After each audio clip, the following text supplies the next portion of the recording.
Hi అండి. అందరికీ నమస్కారం. ఈరోజు ఆగస్టు 15 కదండీ! అంటే మన దేశం పుట్టినరోజండి. మిత్రులారా, ఒక చిన్న కథ చెప్తాను వింటారా? 1947 సంవత్సరానికి ముందు ఒక చిన్న ఊరిలో ఒక బడి ఉండేదండి.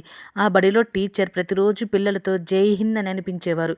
బ్రిటిష్ పోలీసులు వచ్చి ఇది అనకూడదు అని కొట్టినా ఆ టీచర్ మరుసటి రోజు ఇంకా గట్టిగా జై హింద్ అనేవారు. పిల్లలు అడిగారు, టీచర్ మీకు నొప్పిగా లేదా అని. టీచర్ నవ్వి ఇలా అన్నారండి, నాకు కొడితే నొప్పి, కానీ నా దేశానికి సంఖ్యలు ఉంటే ఇంకా ఎక్కువ నొప్పి అని. ఆ నొప్పిని పోగొట్టడానికే జై హింద్ అని. అలాంటి లక్షలాది మంది త్యాగాల వల్లే ఈరోజు మనం స్వేచ్ఛగా ఊపిరి పీలుస్తున్నామండి. 1947 ఆగస్టు 15 అర్ధరాత్రి 12 గంటలకి నెహ్రూ గారు ఎర్రకోట మీద జెండా ఎగరేసేటప్పుడు ఊరూరా రేడియోల ముందు ప్రజలు కన్నీళ్లతో భారత్ మాతాకి జై అన్నారండి. ఎందుకంటే ఆ రోజు వరకు మనం వాళ్ళ దేశంలో బతికాం.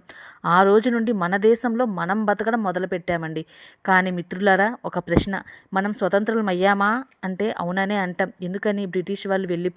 కానీ మనలోని సోమరితనం, అవినీతి, కులం, మతం అనే సంఖ్యలు ఇంకా ఉన్నాయా లేదా? నిజమైన స్వాతంత్రం అంటే సెలవు కాదు మిత్రులారా. స్వాతంత్రం అంటే పరీక్షలో చీటింగ్ చేయకుండా రాయడం, రోడ్డు మీద చెత్త వేయకపోవడం, అమ్మా నాన్న మాట వినడం, దేశం గురించి గర్వంగా చెప్పుకోవడం. ఈరోజు మన జెండాలో 3 రంగులు ఉన్నాయి కదండి. కాషాయం త్యాగంకి, తెలుపు సత్యంకి, ఆకుపచ్చ అభివృద్ధికి ప్రతీక. అయితే మనం చేసే ప్రతి చిన్న మంచి పని ఆ జెండాకి ఇంకో చుక్క గర్వమే అవుతుందండి. కాబట్టి ఈ ఇండిపెండెన్స్ డేకి మనం ఒక ప్రమాణం చేద్దామా?